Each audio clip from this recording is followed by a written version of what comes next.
It is, yeah.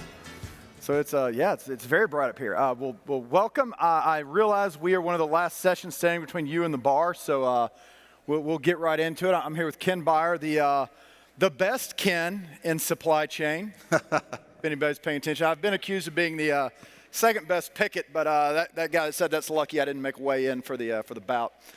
I don't think it's any secret that we're in a down market. We've talked about that.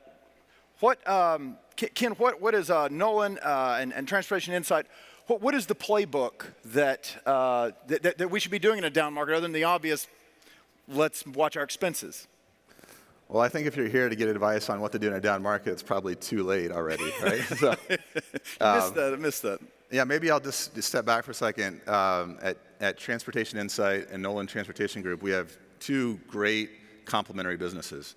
One is a brokerage, and the other is a managed trans business. And so if you look at a down cycle, I think it's important to have businesses that are complementary. And our managed trans business is actually up 30% in profitability this year over last year. So it's a good offset to the more cyclical brokerage business. So I think number one, our playbook is to have a balanced set of business across multiple modes and multiple types of business. Secondly, I grew up in a small town in Kansas, so I like farming analogies, so I hope you'll stick with me a little bit. All right. But I like to follow the law of the harvest. What you reap is what you sow. So I think in the winter, it's time to work on your equipment, invest in your people, invest in the soil, and get ready for when the sun shines so you can make hay in the sun. So we've been investing. We started a technology investment in 2021. We completed that in 23. So we're ready to roll. We've increased productivity of our staff. We've invested in hiring. So in January, we hired 130 sales reps. We're hiring another 50 in June. So we're continuing to invest in the down cycle so when the market does turn, and if it's next week or a year from now, we're going to be ready to take advantage of the market when it comes back. Yeah, so I think that's a great answer. Talk about this down cycle, though, compared to, you've had a very long career in logistics, and we're doing e-commerce fulfillment before anybody knew what that actually meant. Talk about this cycle versus previous ones you've experienced, and is it really the worst ever? What's different about this one, and how does it compare to previous periods of softness in rates and volume? Yeah, I started a logistics company in 2008. Right before the Great Recession, Great Financial Recession. So that was another tough one.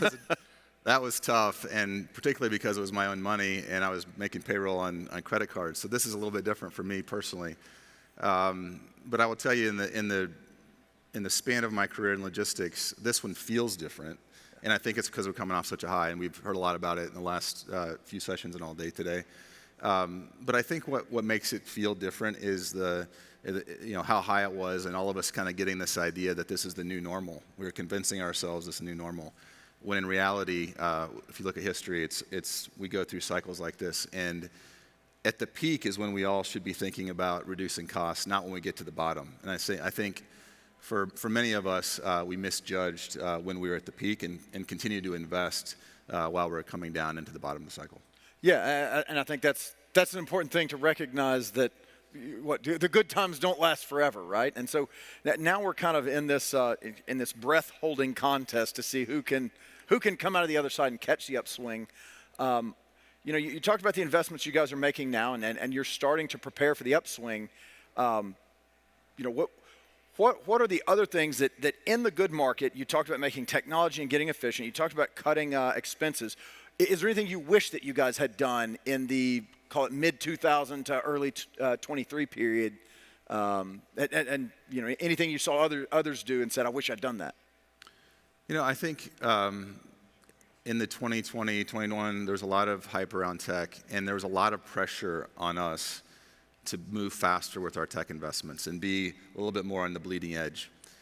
We made a very disciplined decision to say, well, we're going to spend a lot of money, and we spent $100 million on tech, so it was not a small investment.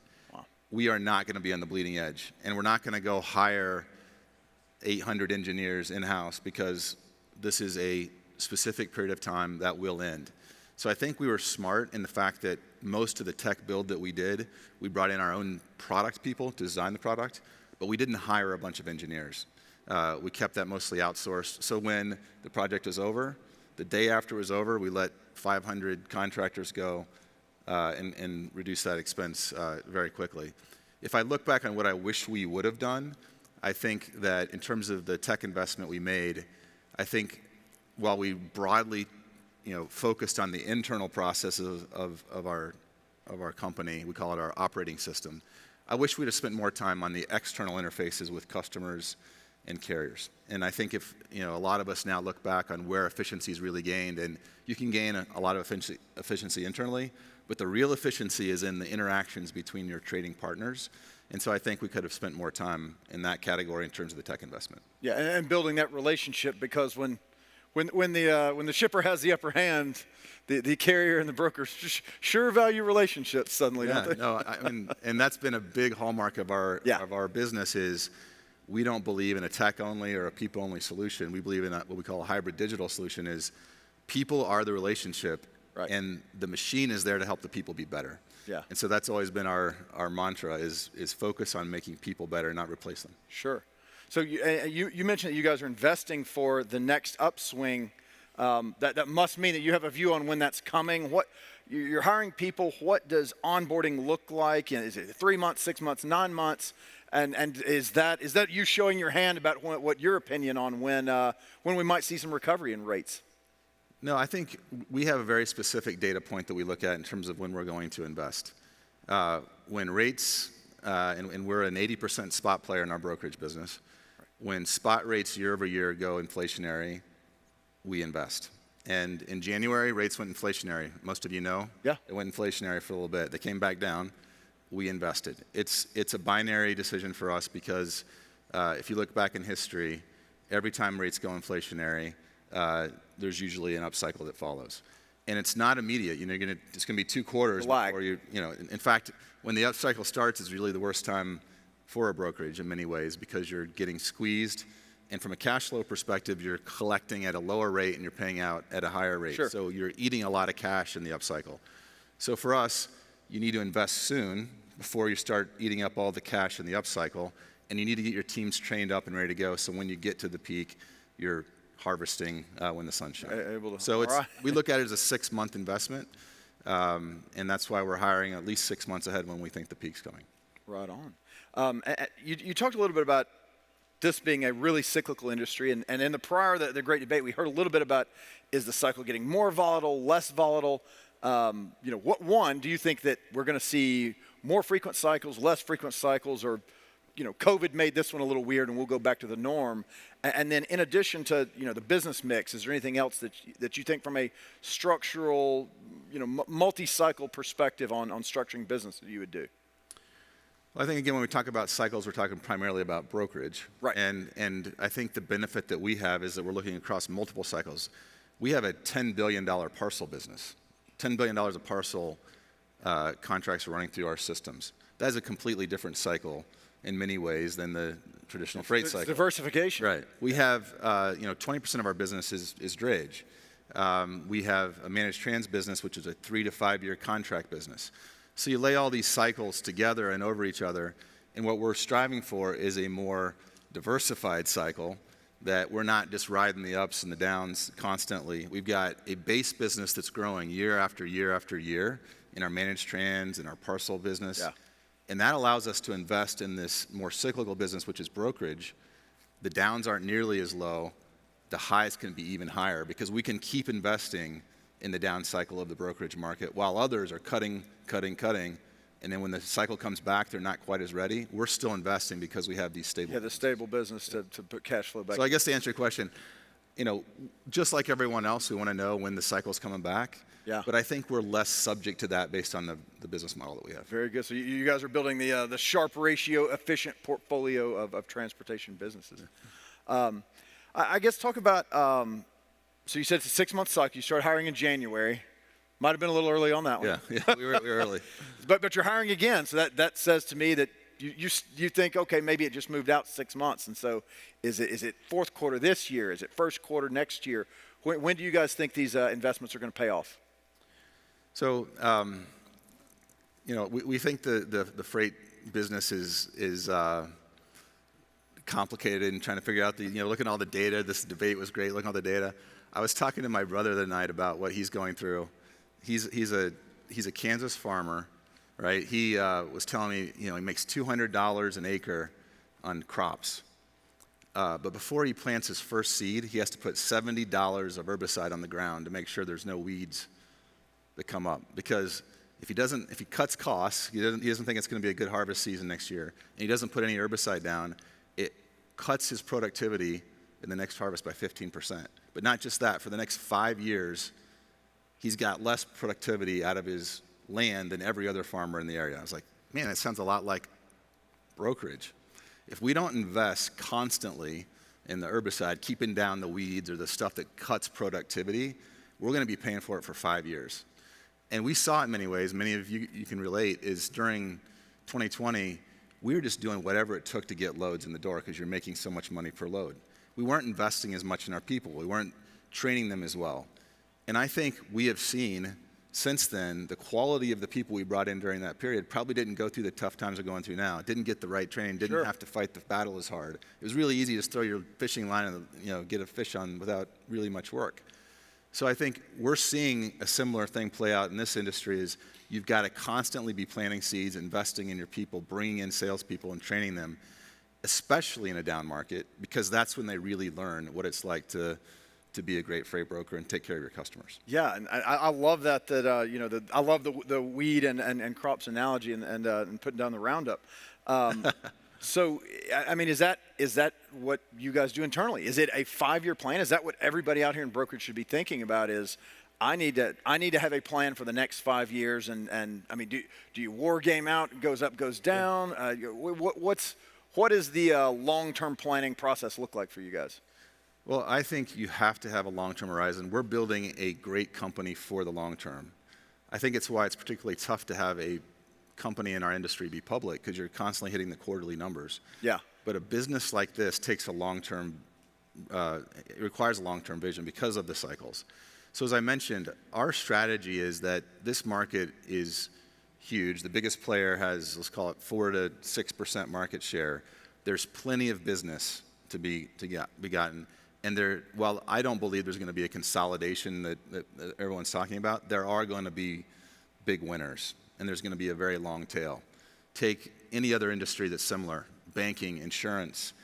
What you have is 4 to 5 big players on the back end. You still have lots of independent financial analysts that talk to you, brokers, if you will, but they're all repping one of the big players on the back end. I think over time that's what happens in our industry, and we aim to be one of those, let's call it 5 big players, that really all of the business is somehow being touched and orchestrated through. So if brokerage is going to do that, like you said, and I agree with your opinion there, do you think we're going to continue to see more of the market share of the drivers shift to the smaller end and the owner-operator, as we have?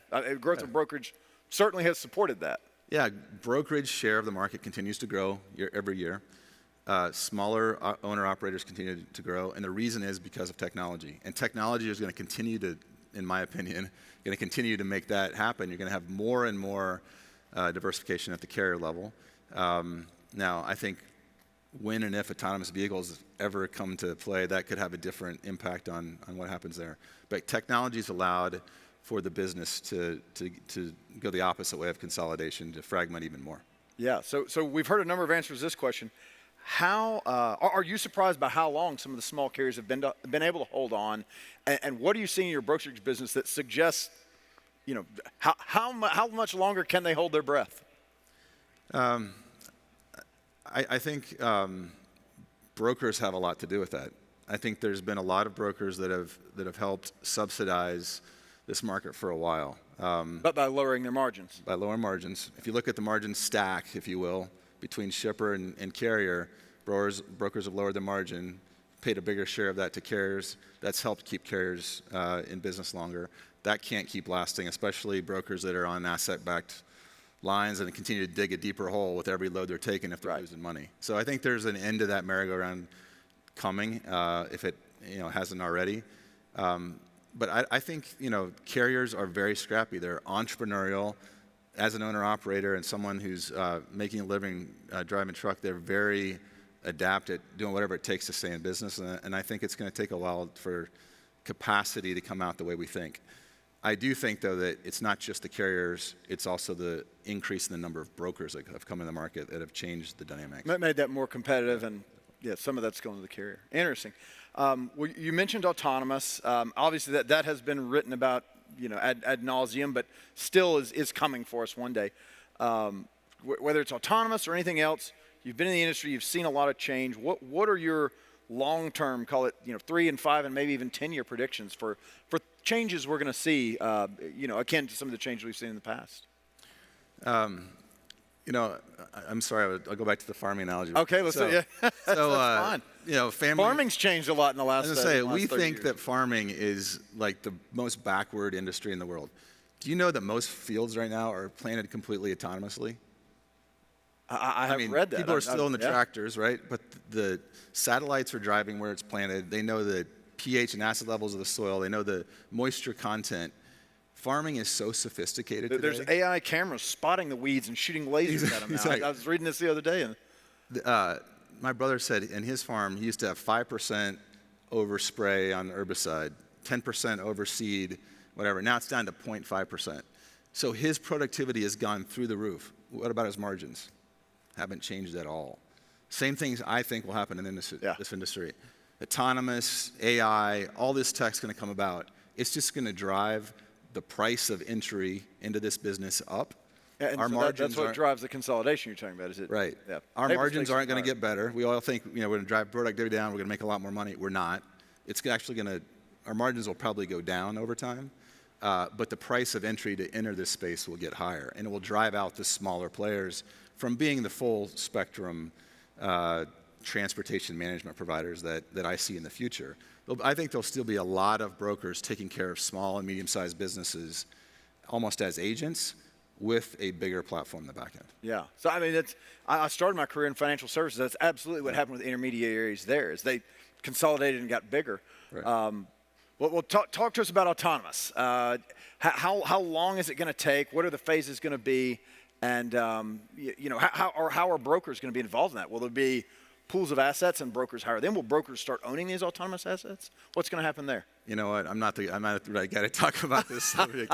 I have a lot of opinions about it, and I think that we need a lot of infrastructure to make this work, right? And that's going to take decades to get in place. And collaboration between competitors, potentially. Exactly. I think it would be extremely disruptive to the space and the business, and I think brokerages would look very different in an autonomous world.